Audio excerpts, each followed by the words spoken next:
Hi, everyone. My name is Jennifer J. Raffler, and I am your host for the Sol2Soul Global Summit. Learn the truth about our sun, how it heals us, supports our spiritual evolution, and more. Today, we have a very special guest, Miss Stasia Bliss.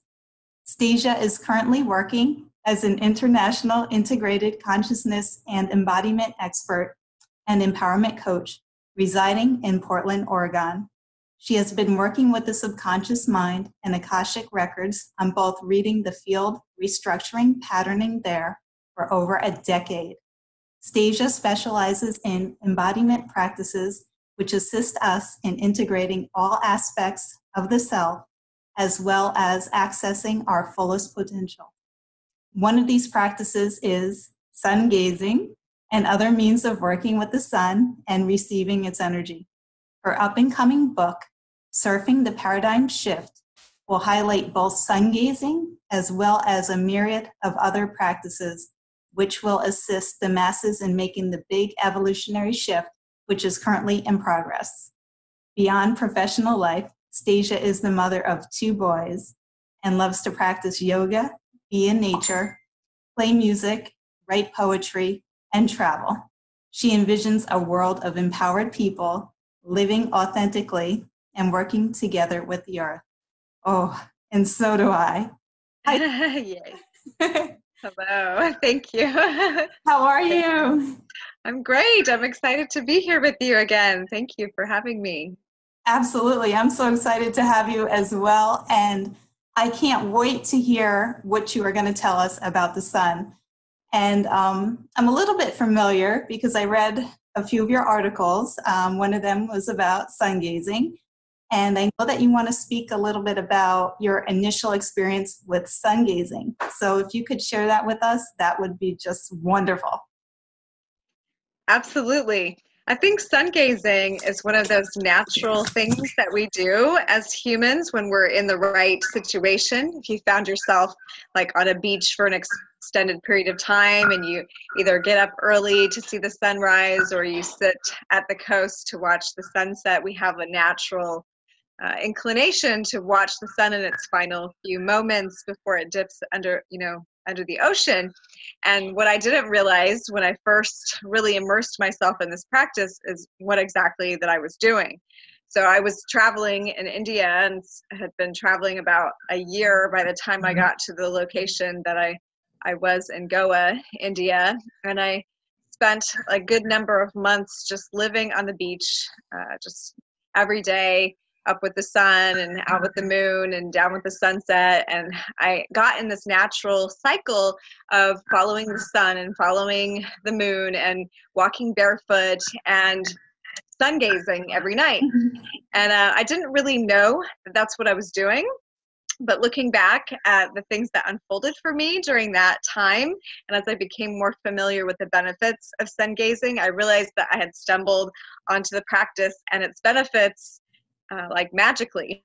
That would be the time of my life that I consider the most magical, that really opened me up to abilities that I only dreamed that were possible for humans, and really began to live in them as though that was the normal reality. And I'll talk about that a little bit more in a minute, but by the time I got back to the States and kind of sunk back into normal life, I had this kind of rude awakening that the reality I was living over there on the beach was not the reality I was in here. And so I began a journey to reclaim, if you will, that magic that I found there.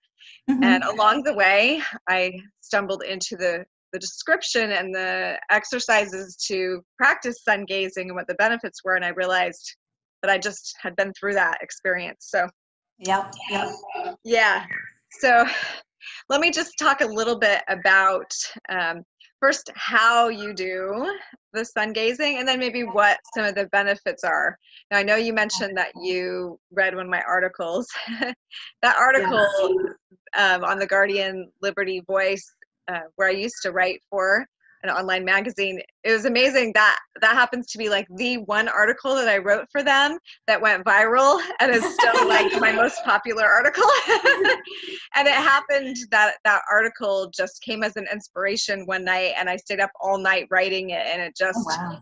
was like one of those moments where I did feel deeply inspired and deeply connected to the sun. So I wasn't surprised that it ended up going that way. And it's one of those moments that you just kind of access that space, and then it's hard to necessarily consciously recreate it.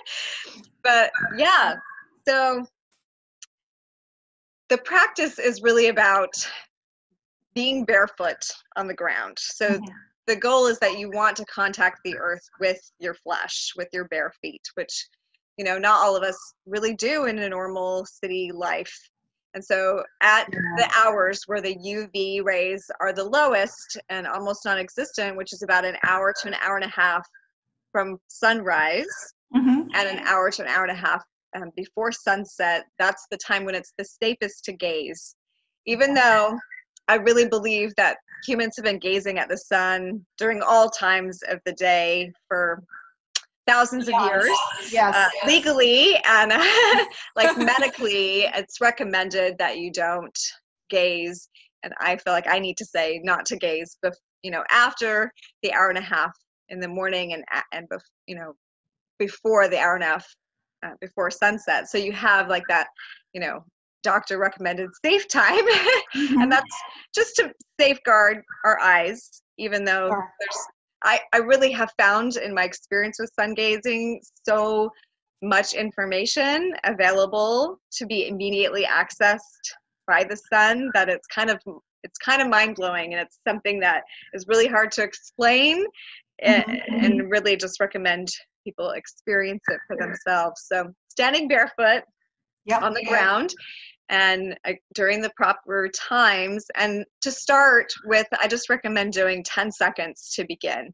So the first day you would do 10 seconds, and the next day you would add 10 seconds. And so every day that you sun gaze, you're increasing by 10 seconds per day. And if you miss a day, you just go back to the time that you were at the day before.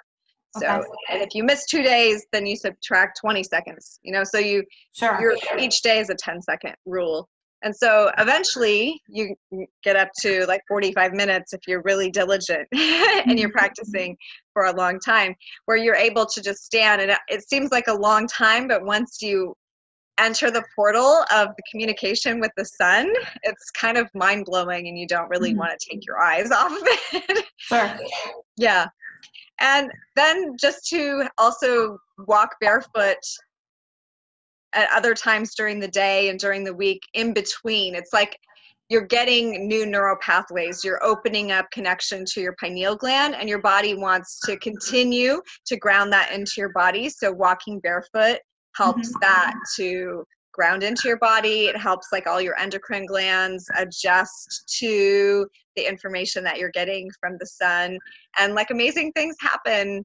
You know, just like plants receive nutrients from the sun, we also can begin to, you know, some people call it eating the sun eating.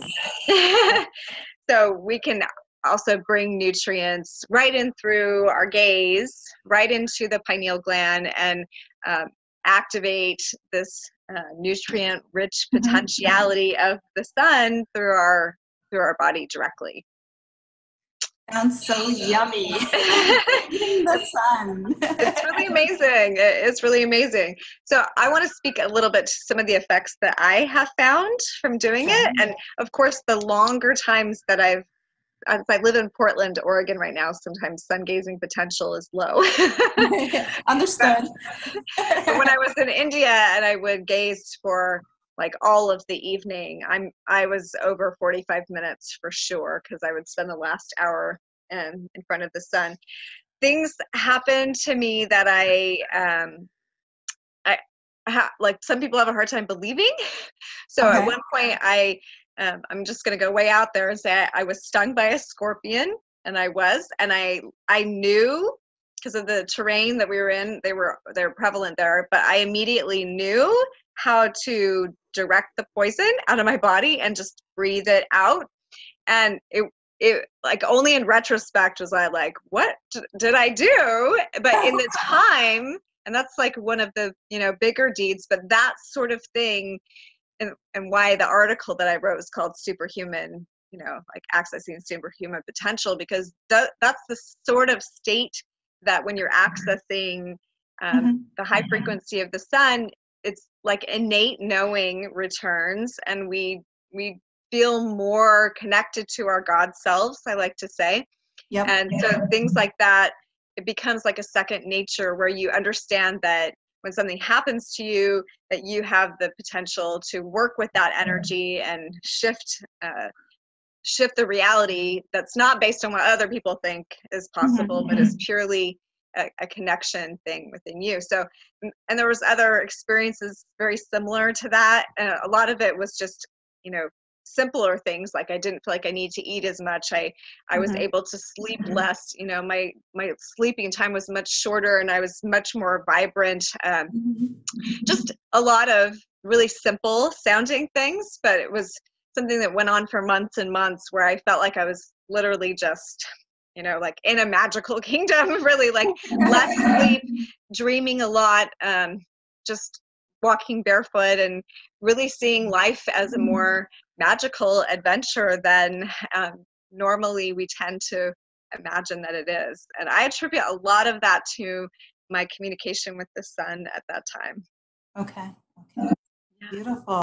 I'm in contact with HRM, and 2 days ago, he emailed me your article. Oh, wow. Yes. So you posted it in, let's see, what was it called? Guardian Liberty Voice. The one he sent me, and the one that you posted, I think originally it was May 29th, 2013. Yeah. The one he sent me was the same exact article dated November 14th, 2016 on New Illuminati.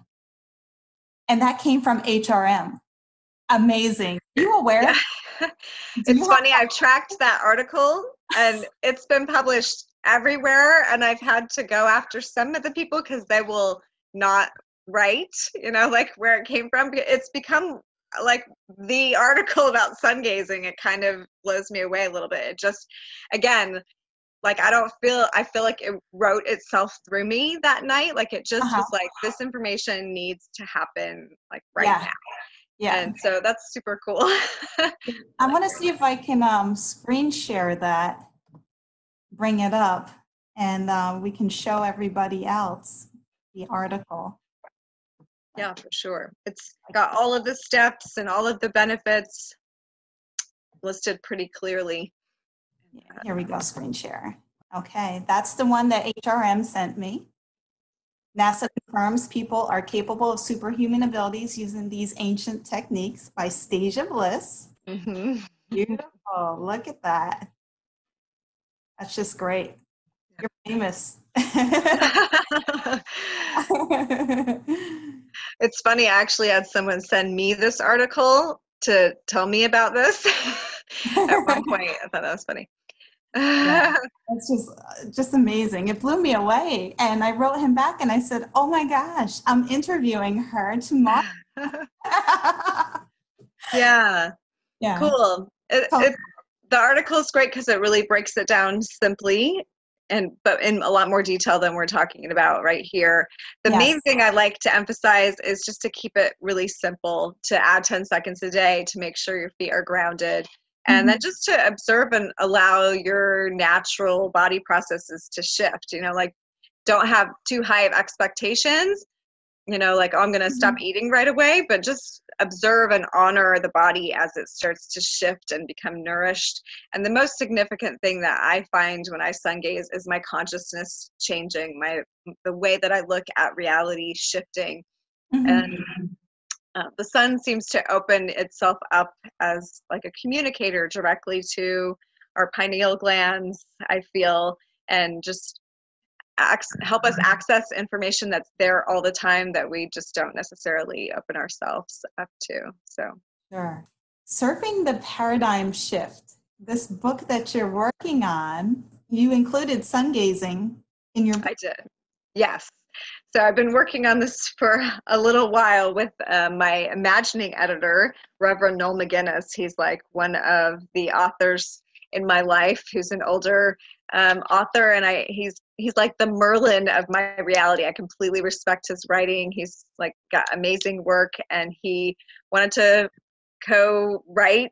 He calls himself an imagining editor because he adds some like really beautiful things to the book. But a lot of the book are articles from my time working at the Guardian Liberty Voice, and but taking those articles and kind of revamping them and making them a little bit more in depth, including the sun gazing article, to talk about the times that we're in and the paradigms that are shifting in accordance with how reality is changing right now. So everything from the way that we look at disease, and do we really need to die? Yes, I go that far. And to the different techniques and things that we can use to support ourselves in changing reality, so to speak. So sun gazing is one. I talk about using yoga nidra, which is working deeply with the subconscious mind, kundalini yoga practices, the emotion code work that I've been doing. Yep. So a lot of these sorts of practices in order to support the changing times that we're in. And one thing about sun gazing is, besides it being an ancient practice of just connecting with the sun, it's also one of the ways that you can practice the yogic art of tratak, which is basically still point gazing. And traditionally or generally, it's taught to be gazing at a candle flame. And it helps to like bring clarity to the mind. It also helps to open the pineal gland. And this is something that I would recommend to people if they, number one, can't see the sun from where they're at all the time. Like, in Portland, I often practice with a candle flame to start to train the pineal gland and the inner vision to be able to open this way. So in the same way that you would gaze at the sun, you would gaze at a raised candle flame about an arm's length distance from your forehead. And of course, since it's not the sun, you can gaze longer at one time, but you would again increase the time that you're gazing at the flame. And then both with the sun and the candle flame, once you've gazed to your maximum, so say you're at 10 seconds with the sun, you will also close your eyes and see the after image of the sun. And you continue to gaze into that after image until it disappears. This is actually the secret of the practice, if I might give it away, in both cases, the candle flame and the sun, because even though you're getting great amounts of information, downloads, I like to say I'm getting light packets of information by gazing at the sun, in that time where you close your eyes and you're reflecting on the reverse image, this is when I feel like you really are getting the effects of the practice. So this is not a step to be omitted. Okay. So after the gaze is the eyes closed, and you continue to gaze at that, burned in image as long as it's there. And in that space, I really believe that's when we're gazing through the optic nerve of the pineal gland, that we're starting to access the inner eye. And that happens as well with the candle flame.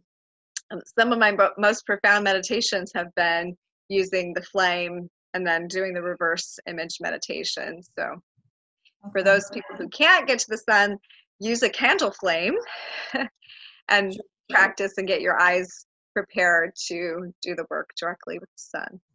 Okay. Then for those people that are afraid of looking at the sun, I read that if you close your eyes and you just visualize your third eye receiving that sunlight, it will work that way as well. You definitely can do that, for sure. I mean, you can even do it from inside your house. The sun is always there. It's always, tap-inable, if you will. We can always tune into that and draw in energy from the sun. And even if you're just sitting out and you've got sunglasses on or whatever, you can feel the heat and the penetration of the rays of the sun, and imagine bringing it directly even into the cells of your body, or directly into your endocrine glands, or directly into your pineal gland, and just have the intention set that you would like to receive the nourishment that the sun has to offer you. Perfect. Yeah. Anybody could do it anywhere. Totally. Just with your intention. Exactly. Absolutely. Perfect. Perfect. Some of the other simple ways to eat the sun, if I may, I Sure. like to charge water with crystals or flowers, and you're getting a similar benefit. Especially, like, intention is the most important item here. Is to have the intention set that you're wishing to receive the information, the nourishment, from the sun. And I like to just put one of my favorite crystals, after it's been washed off, in a glass of spring water or distilled water, out in the sun directly. You can use a film over it if you like, but I just like to go directly under the sun for 30 minutes to an hour. If there's a lot of wind, you might want to cover it so you don't get a bunch of junk in there. But then drinking that infused water will also give you both the benefits of the crystal or the flower and the sun. And you can also do this with a sacred geometry symbol if you want to set the glass on that. You can just simply put the water out, like, straight up, and just intend to receive the information from the sun right in the water. Just a simple way to bring the energy of the sun into your experience. Another way to eat the sun. Another way to eat the sun. Another one of my favorite things to do, and this is a yoga thing that I learned along the way, is if you, like, open your tongue, open your mouth, like, all the way until you feel the sun hit the back of your throat. Oh, wow. And allow it to be like that for a moment, and then swallow and keep doing that. You can feel that you literally are eating the rays of the sun, and it has a very cool feeling to that. And it does bring an added amount of fire nourishment to the body. I like to do that, especially if it's a colder or cooler morning, or prior to doing a meditation practice, to, like, allow. Plus, it's really good for the vocal cords and the glands to have the sunlight directly in the back of the throat. So sounds amazing. I've never done that, but I'm going to. Yeah, it feels really good. And are you familiar with the colored glass bottles? Supposedly the blue one is the best, or what the majority are lacking. You familiar with that? Just a little bit. I definitely know that you put water in any of those, that would be color therapy, which the sun is directly giving us the full range spectrum of all the colors. But you can specify one color if you would like the benefits of that particular color. As far as everybody not having the blue light, I'm not as familiar with that statement or that assessment, but different people will be lacking in different color rays for sure, and that can result in certain dis-eases of the body or emotional states.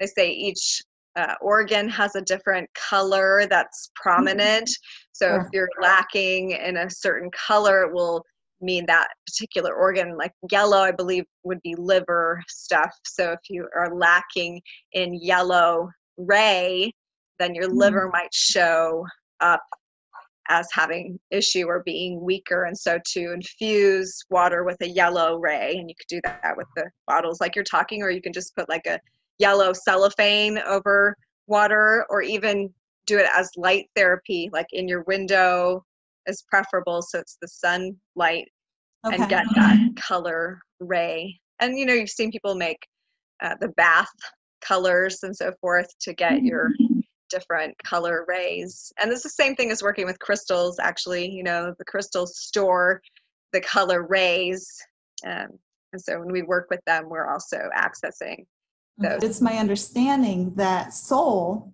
receives information from our great galactic sun, and then kind of, I don't want to say downgrades it, but maybe buffers it, and then sends us that information. Because if we were to get the direct information from our galactic sun, we just can't do it. Right. Maybe our bodies are not quite ready. Yeah. I do feel like, I call it the great central sun. So maybe that's what you're calling the galactic sun. Would be like the spiritual sun of our area of the universe, that I actually believe is a location where beings, visit and so forth. And that our sun is actually more like a portal for beings to enter into our particular solar system. That's my personal belief. Yep. But so also the information that's in our spiritual sun, in our central galactic sun, yes, would be like stepped down, if Yep. you will, into the frequency that we can handle from the sun, and also kind of like fractaled out or split out to move through the star systems as well, so that we can receive different information in different formats. It's kind of how I believe that our solar system works, kind of like in our bodies. The chakras are the ones that step the frequencies down for our physical body to handle. I believe that our solar system is doing that with the sun as well, to help, you know, us refine the frequencies in such a way that we can handle them in these forms. Okay. But as our forms are evolving, and part of doing that is like eating the sun and working directly with that energy. As we are doing that, we're raising the frequency, right, of our body and our cells, and the capacity that we have to take more information and more frequency. So like information is light. That's why I think like when I'm staring in the sun, I literally feel like light packets of information are downloading into the DNA, into the body. And so as we do that, then, you know, they say the ascended beings start to glow at some point. You know, this is where we see like the halos and so forth. This is where I feel like at a certain point, we've accessed enough light that we start to emit it, or we start to vibrate at the frequency where it looks like it's visible to the naked eye. And in that case, we have access to other realities, other dimensions that we can't necessarily always see at 3D, but are there and part of the bigger picture. And you touched upon this, the beings that are in the great sun. I also believe that there are sun beings in soul, and that there's a piece of us in the sun as well. Sure. I mean, that's definitely possible for sure. That's a different way of saying maybe what I think, but I feel like maybe my interpretation is just that we're all interconnected. We're all one, like the entire universe is one. And as we're kind of splitting ourselves off for the experience of evolution or knowing ourselves in these forms, there's really not a place that we're not in the universe. It's just this particular part of our consciousness is experiencing these physical bodies. And so as we were remembering more and more of ourselves, maybe we're like easier to connect in with the part of us that's manifesting in the sun or as the sun. That's maybe my perspective of it, but I think the same thing you're saying. Yeah. And I think like in yoga, like or any practice where you attune to your solar plexus center, I feel like that's our sun in our body. That's our central sun. And it's where a lot of martial arts practices say that you store your energy in the dantian, in the navel area. And the navel is depicted as the golden sun. And so we can learn also to, this might be a whole nother conversation, sister, but begin to cycle and circulate the energy that we have in our own body and store it in our personal sun so that we can nourish the rest of our body from that center. You know, some of the martial arts practices and like sexual circulation practices and so forth are around the idea that, you know, we have everything in our bodies that we need to continually self-regenerate and renew if we know how to use the systems. And what we see externally in our reality is the same as what's internal. So this external sun and even the galactic sun, that's just an outward representation of what we have in us. So how do we tune in to what's within us so that we can generate our own energy center that is self-nourishing and self-regenerating? And that's, again, like something touched upon or gone into a little bit more depth in the book that's up and coming. The Great Shift. Do you think that it's going to be solar? Is it going to be this big sneeze from soul? I used to have fantasies that there was going to be this wave from the galactic core as we got closer to it, and it was going to like ripple out over everyone's consciousness, and they were going to have like a wake up moment, kind of like, what was that? And their codes would all turn on. Like that was my fantasy. Like, oh, it's happening right now. But as we're really getting into what I feel like we're already in the shift, that it's, we have a great amount of momentum in it for the past couple of years. It's really becoming like no doubt that it's happening. It's like I keep saying to my other coaches and healer friends, like, oh, finally, like the time we've been waiting for, we're in it. Yeah. And a lot of the breakdown of the political scene, if you want to say, going on around us, I think is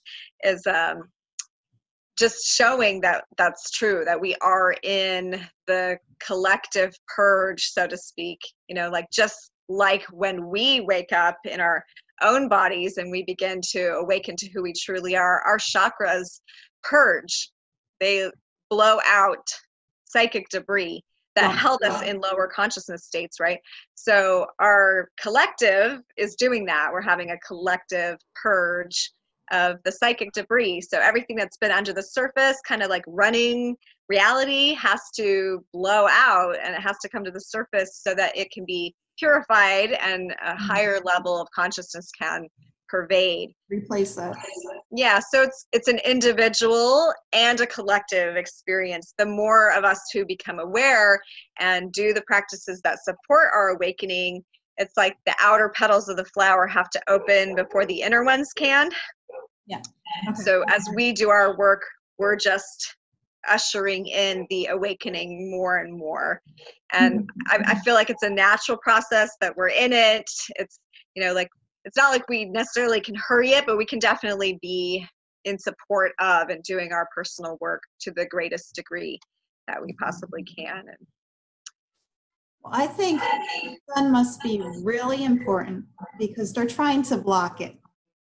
If you look up and you see these rectangular clouds that are clearly man-made and so many trails, and you see the sun in the morning, but by 12 o'clock you can no longer see it, and it's man-made, it's not natural. Sure.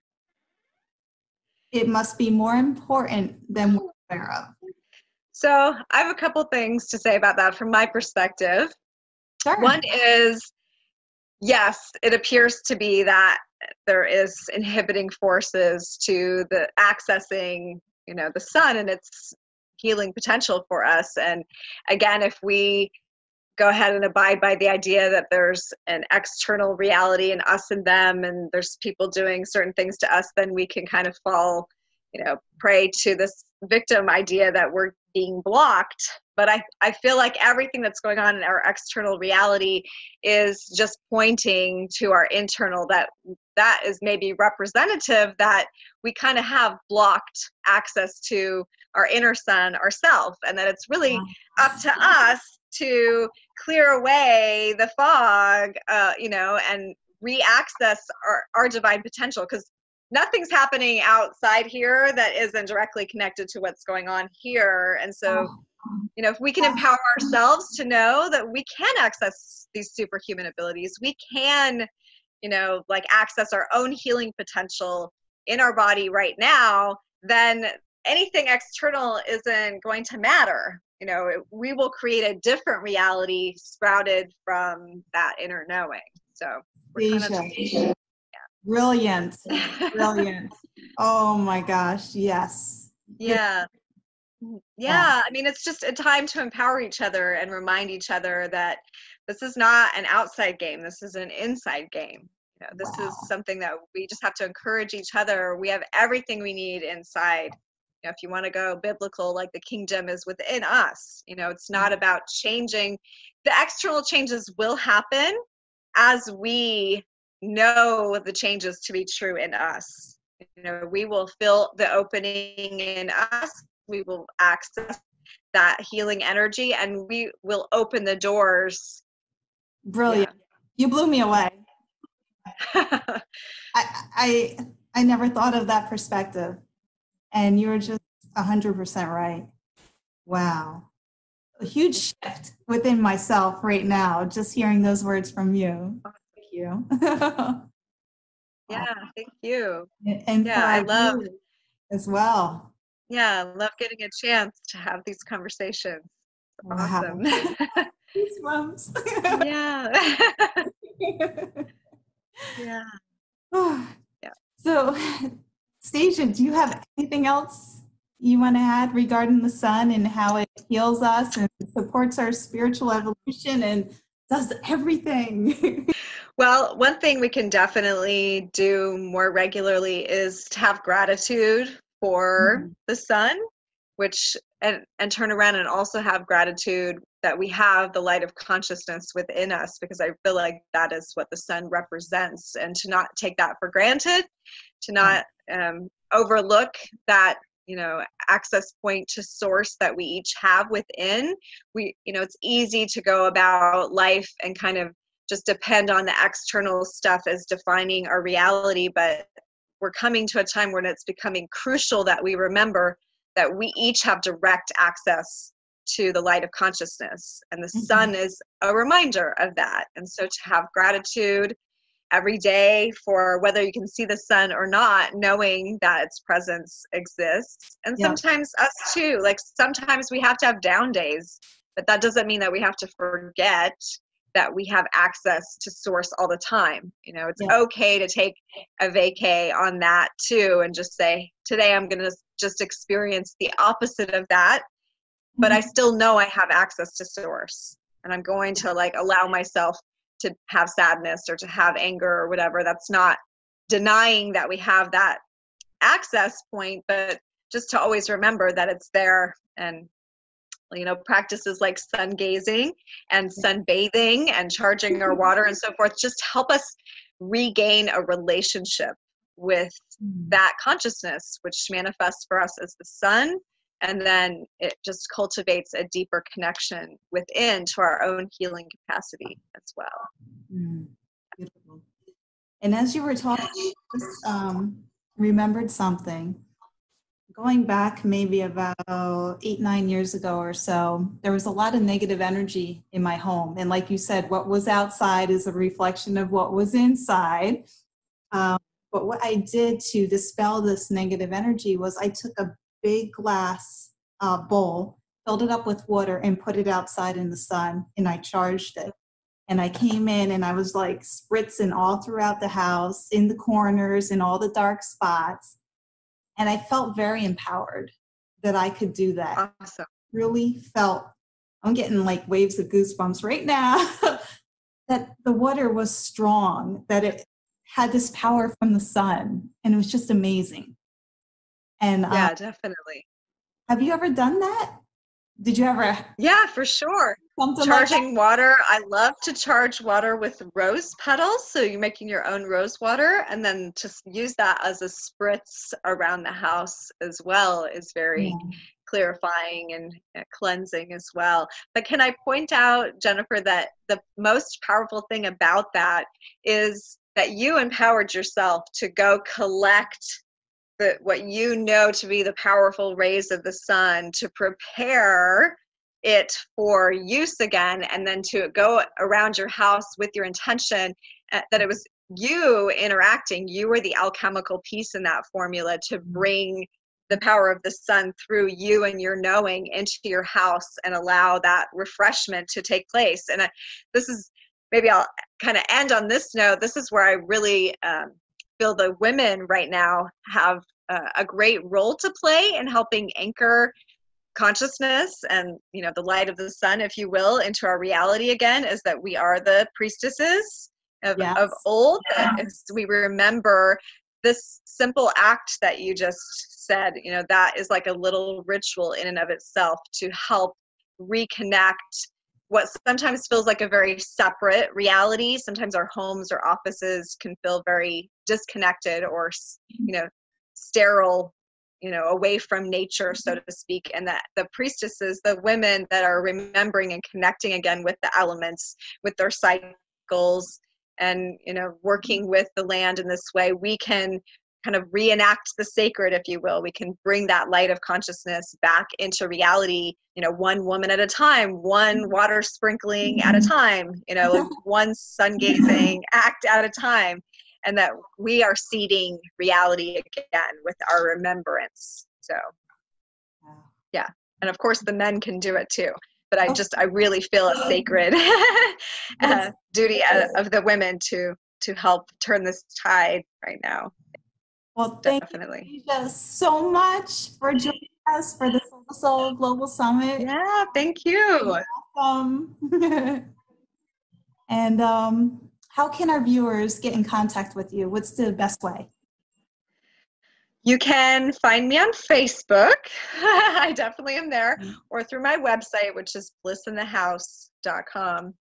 And yep, and I've also got YouTube videos out there if anyone wants to check in that way. But yeah, definitely. You can find me there. The up and coming book will be also on the website and through my Facebook author page. Actually, I just have a Stasia Bliss authors page as well for all my writings. So, and then I'm a regular contributor to basmati.com, which is an awesome website that is all about yoga and Ayurveda, meditation. A lot of these spiritual practices that I've mentioned today have lots of writings on working with crystals, working with oils, and all that kind of thing.